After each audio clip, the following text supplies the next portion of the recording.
Namaskar. I'm Dr. Tapaswini Pradhan and I work as a head and neck cancer surgeon in the Department of Head and Neck Oncosurgery, Indraprastha Apollo Hospital, Delhi and Noida. आज हम बात करने जा रहे हैं एक बहुत ही important issue पे और वो है cancer. Cancer, my friend, as it takes you through a journey which forces an individual to relook into one's way of living. It's a very old disease and it's as old as the human race. In the past, infectious diseases like measles, cholera, smallpox, chickenpox, tetanus, typhoid, etc. were all diseases which were causing death. But with the advancement of medicine and longer life expectancy, non-communicable diseases, especially cancer, has started to come on a rise. Nearly 1 in 6 people die of cancer globally. और कहा भी जाता है, अब अगर हम national cancer registry का figure देखेंगे, 1 in 8 Indian may have cancer in their lifetime. Urbanization, industrialization have all been major factors in introducing this disease to the society. Our habits, our behaviors, and above all, the environment has been majorly contributory. The way we live, what we eat, what we drink, the environment that we exist in, and the toxins we ingest have all become reasons why we get cancer. आइए जानते हैं cancers ये lifestyle disease क्यों कहलाया जाता है. 30% जो cancers होते हैं ये हमारे स्मोक इंड्यूस्ड होते हैं. 35% डाइट के इनएडिक्वेसी में होते हैं. 14 से 20% ओबेसिटी रिलेटेड हैं. 18% इन्फेक्शन से होते हैं और 7% एनवायरमेंटल पोल्यूशन और रेडिएशन एक्सपोजर से होता है. तो की कंट्रीब्यूटर्स कौन कौन से हैं? तंबाकू, अल्कोहल, सुपारी या processed food, frozen food, physical inactivity, sedentary lifestyle, environmental hazards, stress, sleep deprivation और क्रॉनिक इन्फेक्शंस. तो ये सब जो कारण है ये हमारे मेजर कंट्रीब्यूटर्स हैं. कहा जाता है 50% जो कैंसर्स पुरुषों में होता है वो तंबाकू के सेवन से होता है और 25% कैंसर्स जो महिलाओं में होता है वो तंबाकू से होते हैं. आइए जानते हैं तंबाकू के सेवन से कौन कौन से कैंसर्स होते हैं. 80% जो हमारे हेड एंड नेक कैंसर्स होते हैं तंबाकू इंड्यूस्ड होते हैं. बाकी खाने की नली, स्टमक कैंसर, किडनी का कैंसर, ब्लैडर का कैंसर, प्रोस्टेट का cancer, liver, pancreas, leukaemia. Alcohol के सेवन से कौन कौन से कैंसर्स हैं? Liver, breast, head and neck, खाने की नाली, लैरिंक्स और आंतों के कैंसर्स. और ये कहा भी जाता है जितनी मात्रा में इसका सेवन करें उतना ही इंक्रीज होता है इन कैंसर्स का. कुछ डाइट में इस तरह की चीजें हैं जैसे कि हाई फैट डाइट या लो फाइबर डाइट या हम बहुत सारा प्रिजर्व्ड फूड लें जिसमें बहुत एडिटिव्स भी हैं, प्रिजर्वेटिव्स भी हैं, या ग्रिल्ड फूड लें या salt, high salt preserved food लेते हैं. ये भी तरह तरह के कैंसर्स कराते हैं जिनमें कोलोरेक्टल, ब्रेस्ट और पैनक्रियाटिक कैंसर्स माने जाते हैं.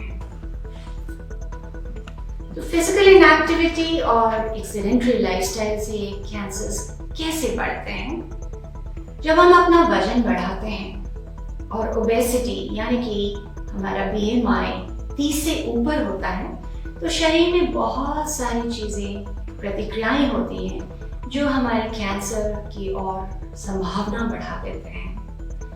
तो हार्मोनल इम्बैलेंसेस होते हैं, एस्ट्रोजन लेवल बढ़ता है, इंसुलिन का प्रोडक्शन बढ़ता है बट इंसुलिन का रेजिस्टेंस भी बढ़ता है बॉडी में और बहुत इन्फ्लेमेटरी प्रोडक्ट्स बनते हैं जिसके कारण individuals are predisposed to develop cancers. तो ब्रेस्ट कैंसर है, कोलोरेक्टल है, इसोफेगस है, पैनक्रियास है, किडनी है, गॉल ब्लैडर है। ये सब कैंसर्स जो है हमारे वजन बढ़ने से अधिक मात्रा में बन जाते हैं। कुछ एनवायरमेंटल फैक्टर्स की बात करते हैं, पोल्यूशन जैसे कि पेट्रोल और डीजल से, ऑक्यूपेशन जो भाई लोग कुछ इस तरह के व्यवसाय में हैं जैसे would industry, leather industry, tanning industry, glass या स्मेल्टिंग इंडस्ट्री में है या पेंट इंडस्ट्री में है, तो ये जो पदार्थ इन इंडस्ट्रीज में बनते हैं ये हमारे साइनोनेजल और लंग कैंसर्स को बहुत बढ़ावा देते हैं। सन के एक्सपोजर यानी कि सूर्य के किरणों का एक्सपोजर बहुत बेनिफिशियल है, बट एक्सेसिव एक्सपोजर त्वचा के कैंसर्स को बढ़ावा देता है। स्ट्रेस और नींद ठीक से ना होना, तो जो स्ट्रेस के कई कारण बनते हैं जिसके कारण हमारा इम्यून सिस्टम पुअर हो जाता है और वो कैंसर को बढ़ावा देते हैं। कुछ इन्फेक्शंस हैं, वायरल इन्फेक्शन जैसे human papilloma virus, Epstein Barr virus, HIV virus, hepatitis B और सी, ये सब कैंसर का रिस्क बढ़ाते हैं। तो ये सब जानना क्यों जरूरी है? अगर हम ये सभी कारणों को जानें तो पता चलेगा कि 40 से 50% जो कैंसर्स हैं प्रिवेंटेबल हैं। तो किसी ने बहुत खूब कहा था कि an ounce of prevention is worth a pound of cure। Stress या अधिक तनाव ये कैंसर का कारण कैसे बनते हैं? 18th और 19th सेंचुरी में जो फिजिशियंस ने देखा और अपने स्टडीज से जाना, they had a firm belief that stressful situations predispose an individual to cancer। और ये कैसे होता है? The entire neuroendocrine system यानी कि हमारा जो नर्वस सिस्टम है और जो हार्मोनल सिस्टम है वो बिल्कुल इम्पैक्ट होता है जब हम स्ट्रेस पे आते हैं, जिससे कि कई पदार्थ हमारे शरीर में बनते हैं जैसे कॉर्टिसोल्स हैं या नॉरएड्रेनालिन है। ये जो चीजें हैं ये हमारे इम्यून सिस्टम को भी इम्पैक्ट करते हैं और बहुत सारे इन्फ्लेमेटरी पाथवेज को एक्टिवेट करते हैं जिससे कि कैंसर सेल्स इनिशिएट होते हैं। केवल इनिशिएट ही नहीं, कैंसर सेल्स का ग्रोथ और कैंसर सेल्स का इन्वेजन यानी कि अपनी जगह से कैसे वो दूसरी जगह पे फैलते हैं, यानी कैंसर का प्रोग्रेशन और कैंसर का फैलाव, ये सब प्रतिक्रियाएं जो हैं स्ट्रेस इंड्यूस्ड हो जाती हैं। स्ट्रेस के कारण भी हम कई आदतों में के शिकार बन जाते हैं जैसे स्मोकिंग। अगर आप देखेंगे बहुत लोग स्मोकिंग पे उतर आते हैं या ओवर ईटिंग करते हैं या ड्रिंकिंग करते हैं या they just start neglecting exercises, they lose interest in the environment और ये सारी चीजें कैंसर का रिस्क बढ़ाती हैं। तो कैसे ये तनाव कम किया जाए? क्या क्या टेक्निक्स हम अपनी लाइफ में अपना सकते हैं? And this is a very important exercise. पर सबसे पहले जानना ये भी बहुत जरूरी है कि स्ट्रेस जो है will remain our way of life of the 21st century और ये unavoidable है, very essential for a healthy growth। But जब एक्सेसिव हो जाता है, जब शरीर में ये तनाव की स्थिति लाता है, हमें बहुत से टेक्निक्स हैं जो अपनाना चाहिए जिससे कि हम इससे मुक्त हो सकते हैं। So these are called mind body techniques जो आप योगा के थ्रू, मेडिटेशन के थ्रू या डीप ब्रीदिंग एक्सरसाइजेस करके इनको काबू में रख सकते हैं। So that lowers our stress hormone and also improves our well-being। तो अब जाने कि योगा जो है शरीर पे क्या प्रभाव लाता है और कैंसर जैसी बीमारी को लड़ने की हमारे में क्षमता कैसे पैदा करता है। तो योगा कहा जाता है this is the art of right living, is the science of right living। So it works on every aspect of the human personality, the physical, mental, spiritual, emotional and the psychic aspect. तो ये हमारा nervous system और hormonal system को बहुत ही harmonious वे में जोड़ के रखता है, जिससे कि कई तरह की बीमारियां भी लड़ने में इसकी क्षमता बढ़ाते हैं। तो योगा जो पर से है वो हमारे हर एक नर्व, जॉइंट, ऑर्गन और टिश्यू पे काम करता है और इससे कोई कैंसर का क्योर नहीं होता, पर जरूर ये है कि कैंसर पेशेंट्स को इस बीमारी को लड़ने में क्षमता अधिक मिलता है। दूसरा तरीका है meditation. I think everybody understands the importance of mind control. कहा जाता है ना कि mind can cause or cure a disease. तो अगर आप meditate करते हैं, so you would realize it relaxes an individual, it creates a lot of positive moods, brings about a healthy sleep pattern, and ultimately हम किस चीज़ को हम कह रहे हैं कि meditation काम करता है, वो है it gets a mind to a very calm state, और calm mind जो है it is the ultimate weapon to fight any challenge or any battle in our life. तीसरा तरीका जो है फिजिकल एक्टिविटी, यानी कि रोज अगर हम अपने शरीर के लिए 30 से 40 मिनट एक्टिविटी करें तो उससे बहुत सारे हैप्पी हार्मोन्स शरीर में प्रोड्यूस होते हैं और हमारा मूड जो है वो बहुत अच्छा हो जाता है, स्लीप पैटर्न बेटर हो जाता है एंड ओवरऑल कोई भी बीमारी को लड़ने की क्षमता बढ़ती जाती है। न्यूट्रिशन, क्या न्यूट्रिशन का भी कोई रोल है? बिल्कुल है। अगर हम ऐसे डाइट खाएं जैसे कि फ्रूट्स और वेजिटेबल्स हैं, they are rich in antioxidants and vitamins, and it has been seen that they have lot of psychological effects on stress. नींद करना, यानी कि अगर हम अपने स्लीप 7 से 8 घंटे का क्वालिटी स्लीप लें, that also works beautifully to combat stress and cancer. तो कैंसर जैसी भयानक बीमारी को लड़ने के लिए बहुत ज़रूरी है एक स्ट्रॉन्ग सोशल और एक प्रोफेशनल हेल्प का। तो अपनों का साथ और दोस्तों का प्यार इस जंग को लड़ने में बहुत मदद करता है। प्रोफेशनल हेल्प में बेसिकली साइकोसोशल केयर सपोर्ट और मेंटल हेल्थ सपोर्ट लेने में हमें कोई हिच नहीं होना चाहिए। सभी कैंसर पेशेंट्स को इन चीज़ की ज़रूरत होती ही है। इस जंग को लड़ने के लिए आपको इन सब सपोर्ट सिस्टम का ज़रूर फायदा उठाना चाहिए। So it is so rightly said, that problems will always remain part of our lives. But if you can smile through it, it's an art of life. So it's so true. What do we learn from the journey in this life is face every problem with a smile. It doesn't change our problem, but it at least changes the way that we go through it. So what all are the lifestyle changes that we need to bring about in our day-to-day activity to avoid or to prevent cancer? मोटे तौर पे जाने का ये बात है, बहुत ज़रूरी है कि हमारा शरीर जो है सबसे अच्छा फंक्शन करता है जब वो एल्कलाइन एनवायरनमेंट में होता है।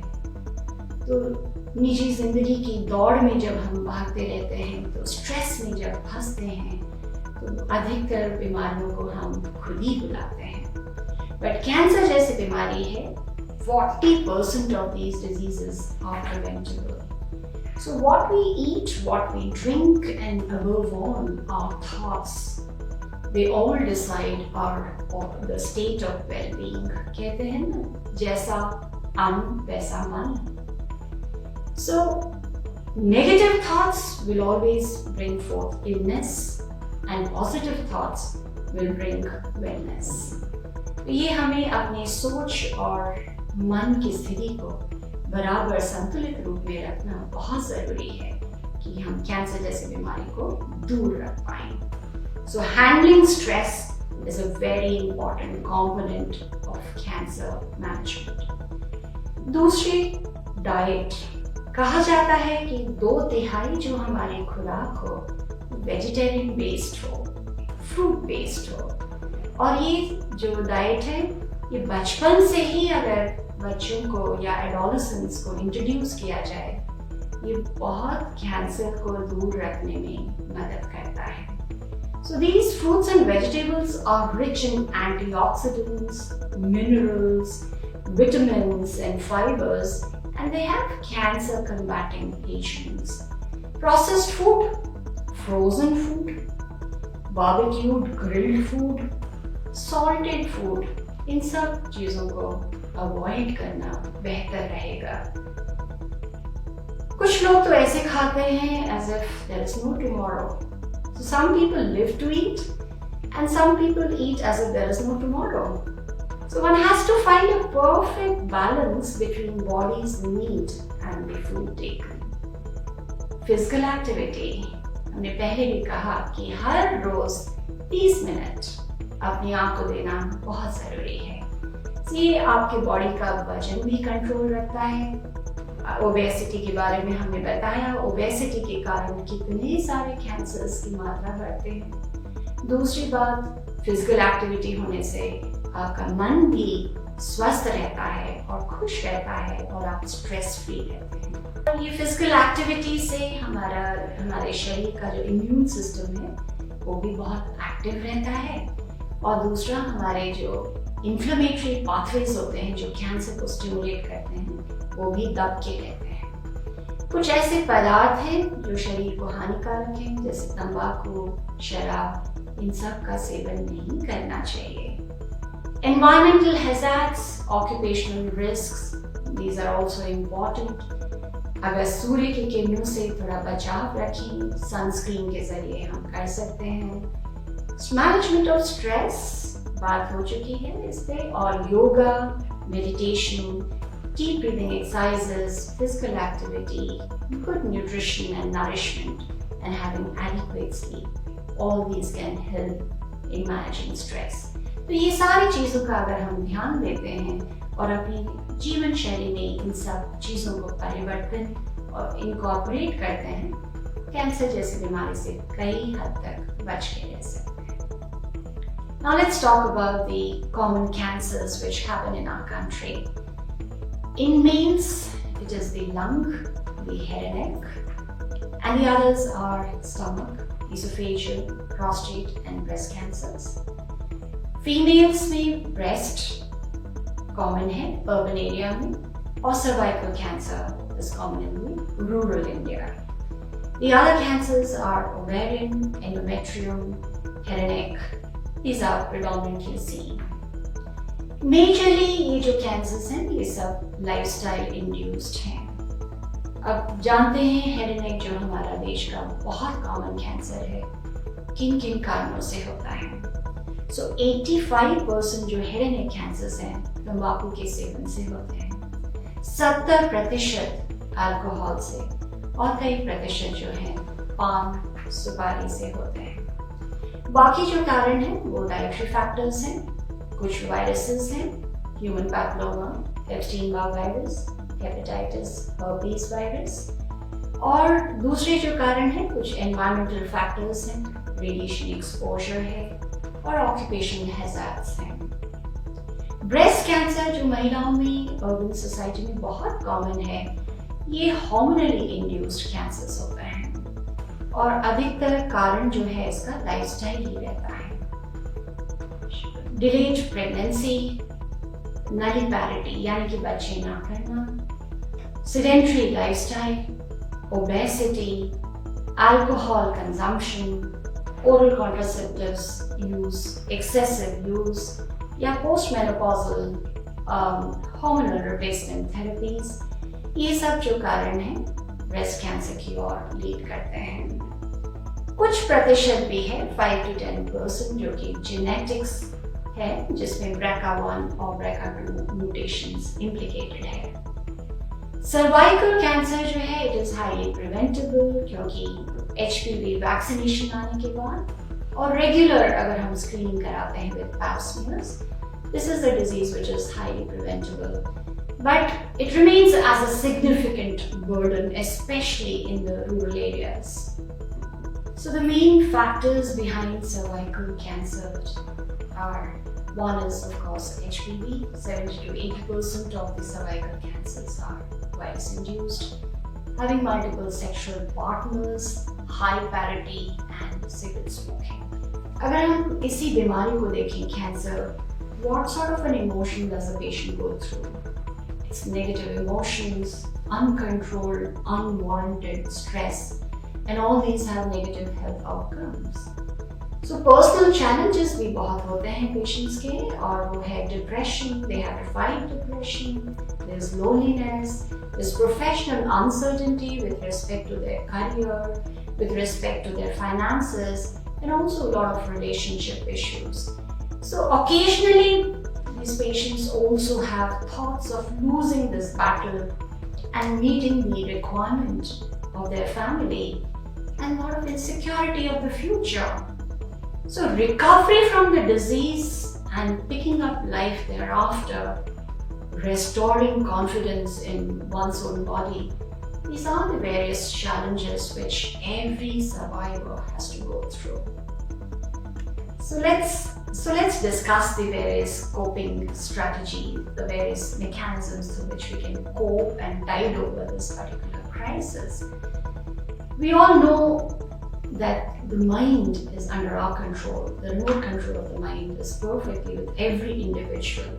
And if we have to tide over these dark clouds, one has to learn how to control one's mind. तभी तो कहते हैं ना, मन आपका सबसे अच्छा दोस्त भी है और अपना दुश्मन भी हो सकता है. But then philosophically, अगर हम देखें, living life fully actually means accepting your sufferings. The coping mechanisms help the survivors to regain their normalcy, to appreciate their purpose of life once again, and also adds to their well-being. Now the techniques are many. It can be as simple as practicing acupuncture, acupressure, yoga, meditation, music therapy. So there are many, but these are a listing a few. And how do they work? So they work on cancer-related issues like cancer-related fatigue, pain, mental health, and also help to improve the overall quality of life. So for pain management, there are different ways one can do. One is through physiotherapy, different exercises which have to be taught to the patients. Then there are various medications which they may have to resort to, and also certain things like acupuncture which can be practiced. Emotional or mental resilience have to be increased. Either one can seek support through the various support groups, or through simple practice of meditation and journaling, one can improve one's own mental resilience. But above all, the best thing to do is to have a spiritual connect. So when you practice spirituality, it actually restores inner peace in an individual, and that helps to reduce the anxiety of the cancer patients, improves their focus, and promotes their mental clarity, and brings forth an overall well-being. So to end, I would feel that the coping strategies not just help to improve your resilience, but it also helps them to accept the disease and also express their gratitude in this particular journey. So the power of spirituality is immense. In fact, it heals the patient. It helps them to reflect on a lot of issues and also helps them to grow. It helps them to navigate their life's challenges with a lot of courage and grace. Survivors, if you say, a lot of people after they have had fought the cancer, in fact, appreciate life more after the disease diagnosis, and they get greater acceptance of life as a whole. In fact, a right attitude makes a big difference while you're riding through the dark clouds of cancer. What has changed in the understanding of cancers? we understand this disease much better today. There are a lot of advancements, a lot of research which has gone into it, to which we have added or known better on the genetics and the molecular front. There's improvement in the surgical techniques, which has been added with a lot of armamentarium like endoscopes, robots, and lasers. The delivery of radiation is now much better because of the various technological advancements which has happened in the field. So the delivery techniques have become better, as a result of which the complications are much less. Similarly, in the medical oncology front, a lot of newer drugs have come in and also targeted therapies which have worked beautifully on getting the survival figures much better and giving a good quality of life. So overall, our cure rates also have become better along with the quality of life. But what remains as the mainstay in cancer diagnosis and treatment is detecting this disease early. So it's actually an earnest request to every individual in the society to follow the various screening programs, to participate in the various vaccination protocols, and also to follow a healthy lifestyle. गर्मियों की छुट्टी होने वाली थी, मेरे पापा आने वाले थे, तो हम लोग सभी खुश थे। तो मैं एक बेड पे चढ़ के डांस कर रहा था, लेकिन वो पहले ही आ गए। फ्रीज। तो मैं उस समय तो कंटिन्यू नहीं कर सकता था, तो फ्रीज फ्रेम टाइप का हो गया। कसम पैदा कर